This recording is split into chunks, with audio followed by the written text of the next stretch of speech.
Hi,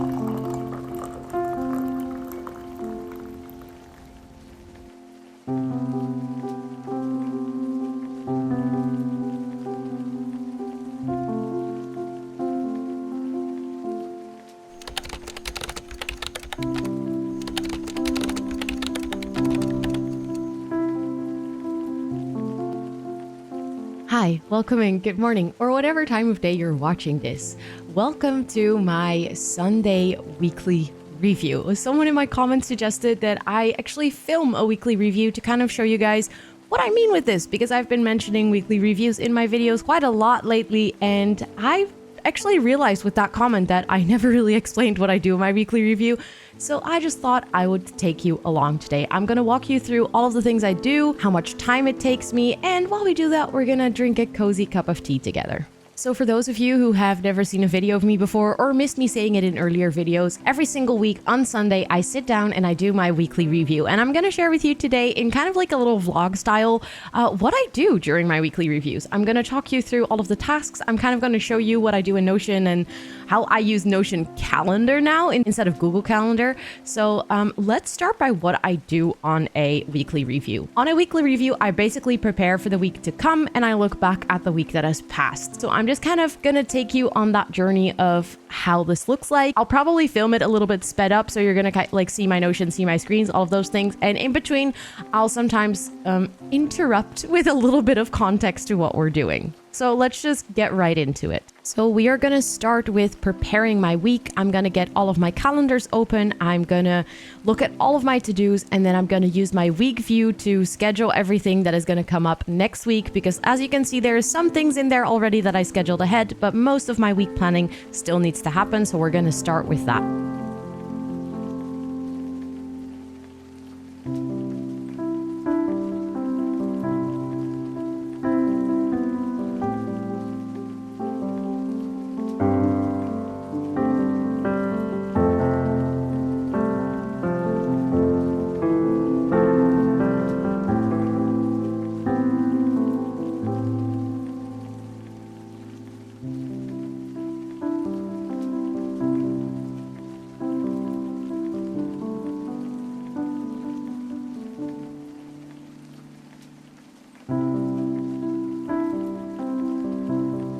So that was the first step done. I prepared my weekly to-dos. I took about 20 minutes to do that, and I took a little bit longer today because I actually went into my incoming tasks and took a look at my backlog. Because while I was scheduling my week, I noticed that specifically my Wednesday, my Thursday, and my Friday had some time left where I had like open spots in my calendar where I would be working, but I didn't have a specific thing to do yet. I based that off the time blocking in my calendar. I can quickly show you what that looks like in my Notion calendar, which imports from multiple Notion databases and my Google calendars. So if I look at next week, for instance, you can see that on Thursday, I'm working for my main job, so my project management job, and on Friday, I'm working for my content, and on Wednesday, I'm also working for my content. And what I noticed is that I can kind of estimate based on the tasks that I see on my to-do list if I'm actually filling a whole day with that. And I noticed that for Friday, I had a couple of things, like I wanted to edit one single video, but that will probably not take me the whole day. So I actually went into my backlog and I took a look at some things that I wanted to pick up specifically for content creation, like finding a carpenter to redecorate this room, or maybe find some clips to make a new introduction video to my streams. All of those things are things that are on my backlog because they are not like something that has a rush. I don't necessarily need to do them right now.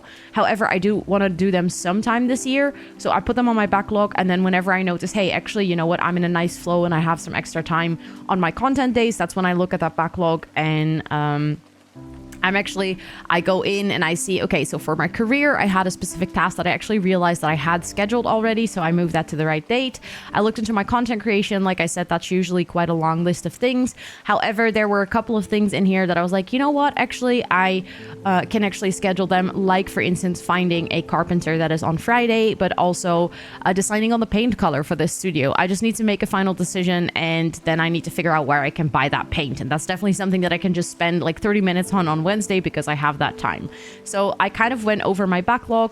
Also, I noticed that I had some things in my financial things where I want to make a new budget for the year, and I need to sit down with my partner to do that. So I put on my to-do list that I need to pick a date. We basically need to make an appointment for this of like, when do we both have time to just sit down and look at this? Because if we don't make the appointment, we'll probably never do it. But since I want to do these things, I need to schedule it. So kind of, I made a task to schedule it, if that makes any sense. But yeah, that's kind of what I did. So I went over all of these. What I usually also do, I go into my content creation dashboard and I look ahead at any of the content that is coming up. Like I also do a brief check on my YouTube of like anything that is done, is it actually scheduled? And I noticed that this specific video isn't scheduled yet, so I still need to make sure to schedule that.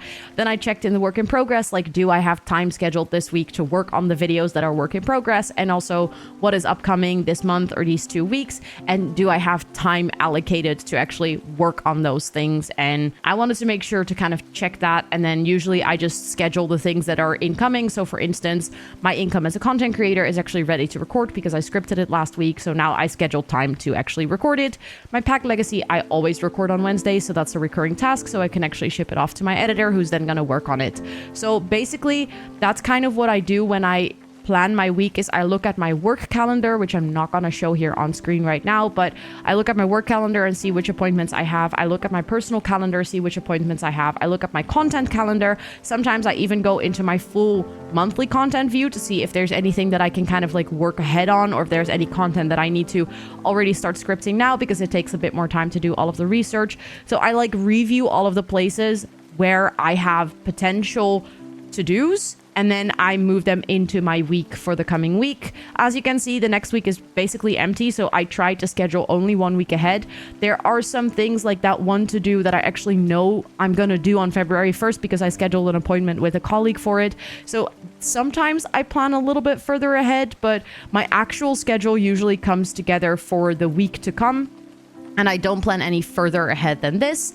And then I also, like I said, I have my backlog, which contains, from each category in my life, it contains what I want to do. And then in my today view, I basically have whatever is coming up today. So what I'm doing right now, my weekly review isn't doing, and I'm preparing my weekly to-dos. That's something that I now did. So now it is time for me to go upload my streaming schedule. My streaming schedule is already set, so I planned that in my calendar. You might have actually seen that when I opened my Notion calendar earlier, is that I have 3 co-working streams this week and 3 normal streams this week. And I'm going to make sure to put them in like a pretty visual. I actually recently changed the look and feel of my branding a little bit, so I need to kind of go over a second version of my schedule to make sure that the branding looks consistent.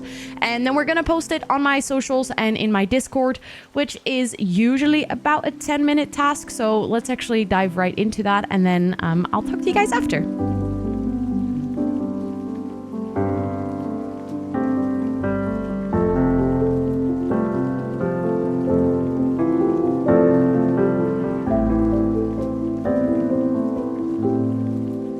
I just posted my streaming schedule to everywhere, so I'm gonna tick that off. I will quickly show you guys what my streaming schedule looks like. So I recently actually changed my design because I'm gonna change up this whole room, and right now before the weekly schedule was very much based on the background of this room, or like the wall of this room. But since I'm gonna change that, and I really want to change the look and feel of my studio, and also just in general my branding a bit, because I feel like I was relying on that wall so heavily, and since I'm gonna get rid of the mural, I have fun plans, I promise. Don't worry, the room is gonna still look very cute. I decided to go for something like a little bit more neutral, if that makes any sense. Like, it is a little bit more neutral in terms of branding. It just looks cozy, it just looks nice. It matches with the banner of this channel and all of the banners of my other channels and all of my socials. So I kind of went for a new design. I also went for a little bit of a different shape and format, but this is what I do every week. I make sure to update the times and the places and the titles of the things that we're going to work on, and then I share it in my Discord, which, by the way, if you're interested to join our Discord, I do also have a productive plans corner in my Discord, which is where we also talk about things like Notion, and also I host co-working streams. So if you're ever interested in working together with me, then I also host those, and we have a lovely Discord community. So feel free to join. I'll make sure to pop the link in the description box down below. But I always post my weekly schedule in our dedicated schedule channel, and I make sure to use a format that shows all of the dates and times in your own time zone. So for anyone looking at this schedule, they will see their own times in their own time zone, which makes it really convenient for people to kind of keep on track with whenever I stream in their personal time, because obviously if you look at this picture, you're going to see my time zone, which might not always be your time zone. So that's what I do when I post my weekly schedule. So now that we've got that covered, it is actually time to jump into my weekly journal review. So I'm just going to show you that like this because it's living in my Notion. So whenever I do my weekly review, I always look at the journal pages of this week. So I go into my wellness, which is the dashboard that contains anything related to my wellness goals, my daily journal, and my weekly journal. And I always already make the weekly page at the beginning of the week, but I don't really do the review of it, but I make the page so that I can link all of my journal pages to it. And something that I also do is that I use pictures to kind of indicate what kind of day I've had. Basically, as you can see this week, there are a lot of cacti and dead plants, which is an indicator visually for that I didn't have that good of a week. I think it was all due to this day because I went out with my colleagues and I stayed out until quite late, and then my social battery was really, really drained. And then the day after, I was so incredibly tired, but I still socialized more, which was really nice because I had a great time with a friend. As you can see, these were still good days. But then as you can see on the day after, I was absolutely drained of energy and it made me really grumpy and really tired. And that kind of just carried throughout the whole week, where I noticed that my brain wasn't in the best place mentally. I was not really up for a lot of social interaction. I wasn't feeling too great. I noticed my body being really tired. So this is something that I also think is very interesting to see, and why I really like journaling, and also why I like to reflect back on the week. So kind of what I'm doing now while talking to you guys is that I notice sometimes when I do a certain thing, or like I do certain things for multiple days, I then notice what it costs me, so to say. Like that's the price of socializing for me, because it tends to use a lot of my batteries, and that doesn't mean that I don't like it. It's just a good trend, or something that is important for myself to understand, that I don't want to overbook my energy by socializing a lot or going out a lot, because then it usually takes about a week after for my body to recover from that, because it just takes a lot of my energy, and I wish it didn't, but it's just what it is. And that's something that I'm learning through journaling, kind of like where my boundaries are. And I think that's a really good thing to do. And I didn't expect necessarily to learn that from journaling. But what I do when I do my weekly review in my journal pages is I click on that week, and then I usually keep it very brief. Most of the reflection just happens in my brain. I don't necessarily write it down, but I do score the week on how well I like the week all over. So I think this week is going to get a 6 for me, because I had some really nice events. There were some things that were beautiful. I went to a wedding, which was actually spread over 2 days, which I really liked, and it was beautiful. And I really enjoyed hanging out with people and meeting people, and work actually went quite well. Streaming went quite well this week, but I just noticed myself being so drained and so tired that because it was a really good week, it's a 6. But if the week itself hadn't gone very well either, and I had struggled with my work, for instance, then it would have probably been like a 3 or a 4. In terms of busy, I wasn't super busy this week. I did a lot of work, but I had quite a consistent routine, apart from the fact that I took the Monday off for a wedding. So I'm going to give that a 7. Like, it was I definitely spent my time well. It wasn't a 10, because then I would have been fully overly booked. And it wasn't a 3, because it wasn't like I had a holiday and I had nothing to do. So I'd probably give that a 7. Then the highlights of this week was the wedding, because that was absolutely beautiful. Something else that I really liked this week was I'm actually joining a competition for The Sims, where it's like a building competition. So every week we have to build something, and it's like a really, really big challenge. And I had so much fun building that on stream. Like on Friday, we did the first stream of that, and I felt so challenged and so creatively energized from doing that. So that stream was definitely a highlight. And sometimes when I'm like, oh, I know that I had more highlights, I kind of just click through the pages that I've linked. So that's also why I like to link my journal pages of this week to this week. So I can easily click through and I can open them and I can be like, okay, so what happened? And I write down a happy moment every single day, so that I can look back at it and see what my happy moment of that week was. I remember the last one is, it feels so silly that I forgot, but sometimes I just forget that something happened this week. I'm not like actually forgotten that it happened, but I got nominated for a Movember award. Back in November, I raised over $7,000 with my entire stream community in just 1 month for Movember. And it was such a big, huge achievement. I was so proud of the community. I was so proud of myself for organizing an event like that. And it's really cool that that was seen by Movember themselves, and they actually have Movember awards. So I'm nominated for the Rookie of the Year, and in February I'm actually going to London to an actual award show, which is just wild.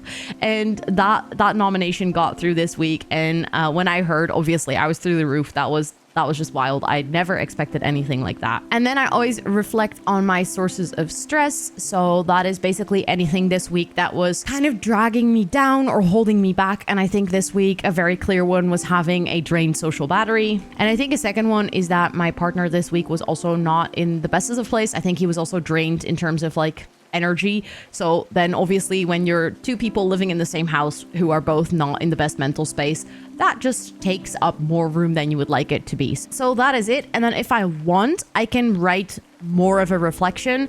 However, I tend to almost never do that, only if there was like a really big breakthrough or something that I'm like, oh, that is something so unexpected that I want to be able to remember. But I think in this case, the most important step of this is just being able to look back at my week, see if there's any trends, see if I can see anything that I notice. So just a general overview of my diary pages, by the way, just so you know, the things that I log whenever I'm journaling is there's an entry date, then there is a list of how I was feeling, then a short description of why I felt that way, then a pain score because last year I got diagnosed with Ehlers-Danlos syndrome and fibromyalgia, so I've kind of been tracking my pain scores to see if there's any triggers for my pain, if there's anything that, you know, causes big flare-ups in my pain. Then I log what types of pain I have, so this is all of the pains that I experience. Unfortunately, I wish I didn't, but this is kind of what it is. And then I log which ones I experienced that day.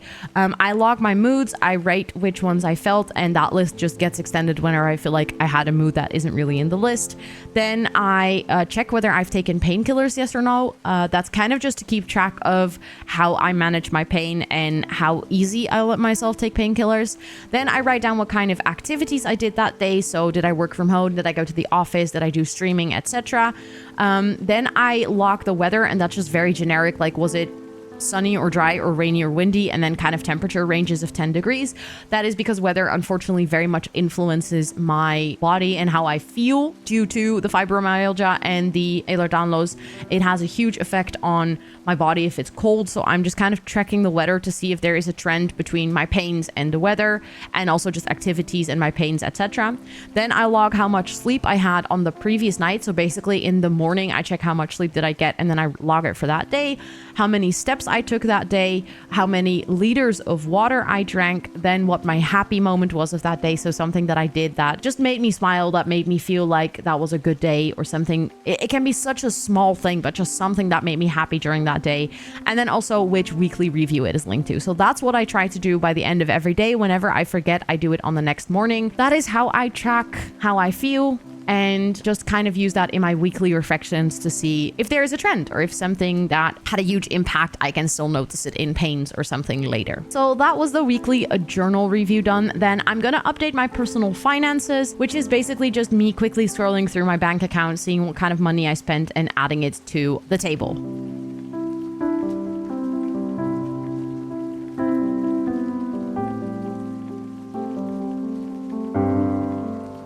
So that was the update for my personal finances. That was actually a really quick update because I didn't spend that much money this week. I only had like 3 or 4 expenses, and I just made sure to quickly go over the income section to make sure that I actually logged everything correctly. But basically this is a very small task because I do it every week, and also my personal finances only contains my actual personal account. So anything that I spend with my partner from our shared bank account, I actually don't log. Any groceries and stuff we do, I don't log. I just log my personal expenses. And then also it doesn't contain my business finance because I update that every week on Wednesday, because I find updating finances a very boring task, so I tried to kind of cut it up in smaller pieces so that I don't have to sit down for 2 hours on end. So I do my personal ones on Sunday, my business ones on Wednesday, and then with my partner together, since we have things like HelloFresh, our grocery budget is relatively small, and we just kind of in conversation talk about, hey, do we really want to spend this money on this, or how much are we saving? But we're not really tracking it because we feel like it's quite clear and quite under control. We do review it once per year, so that's the task I mentioned earlier in the video of needing to plan a moment with my partner to review all of these things. But it's definitely something that maybe we'll track one day, but right now we're not tracking it, and that works fine for us. But we did track it for like almost 2 years when we just started living together. But because we tracked it for 2 years, we're now kind of aware what our spending pattern is and how we want to save our money. So it's not something we need to look into every week anymore. And then a final step of today is actually exporting my streams to YouTube. So I'll take you along on a quick sped up version of that as well. And then I'll kind of talk about how much time I spent on the entire weekly review, and maybe give some tips that you can take into account when you're doing your weekly review.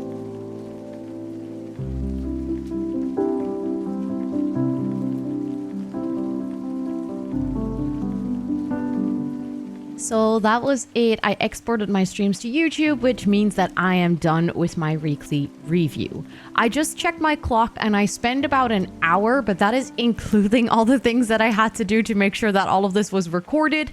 So I think usually I take about 40 minutes to do this, of which most of my time goes to going through my to-do list and like planning my weeks. And then I think all of the other things take about 10 minutes each. And obviously, if you're not a content creator, you might not have to export your streams to YouTube. So your weekly review might look a little bit different. I think the most important thing to figure out with a weekly review is whatever are the things that you want to do on a weekly basis. That can be prepping your week. That can also be something like maybe cleaning up your phone or cleaning up something in the house. I have a specific task for like my household chores in the weekend. This is something that I also do every week. So that's basically just my laundry, cleaning out my house, watering the plants, cleaning my kitchen. All of those things are not really part of my weekly review, but you could make them part of your weekly review if you want to have like that one task as your routine every single week. And I think that brings me to my final conclusion of this video, and I hope that kind of taking you along on it gave you some idea on how I do my weekly review and also how chill I am. I'm just sitting here in my PJs. The only thing I did was like wash my face in the morning and put on a teeny tiny little bit of makeup because I wanted to film a video, but otherwise I would have just been doing this with my hair in a bun, just chilling.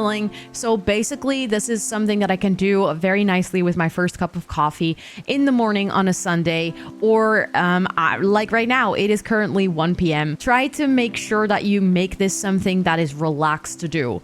Don't force yourself to do this if you don't have time to do it. Then first make the time before you start doing this. Allocate time for yourself and work it into your routine. And that can be by doing it very structured every single Sunday at the same time. You can also, like I did, I just do it every Sunday. Sometimes I do it by the end of the day if I have a busy morning. Sometimes I do it right when I wake up because I know that afterwards I have a lunch date with someone.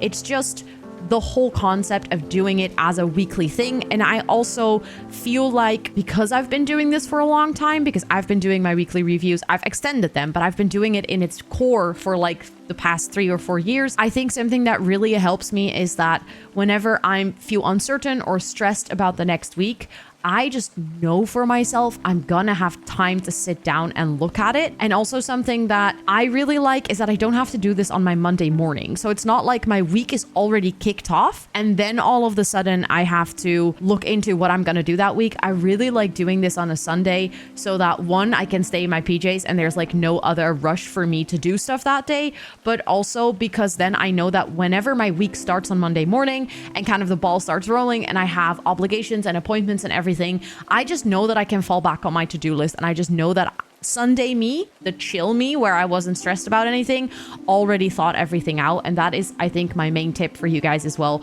Allocate some time for it and do it at a moment where you know of yourself that you're probably not going to be stressed about it. Because then whenever you are stressed about maybe what you have to do that day or what you have to get done in time or what your deadlines are, then you just know that you can fall back on what relaxed version of you prepared. Let me know in the comments down below if there was anything in this video that surprised you or if you have any leftover questions. I know this was a little bit of a different style of video than maybe my videos that I've done before, which were kind of like a tutoring style where I'm actually explaining something.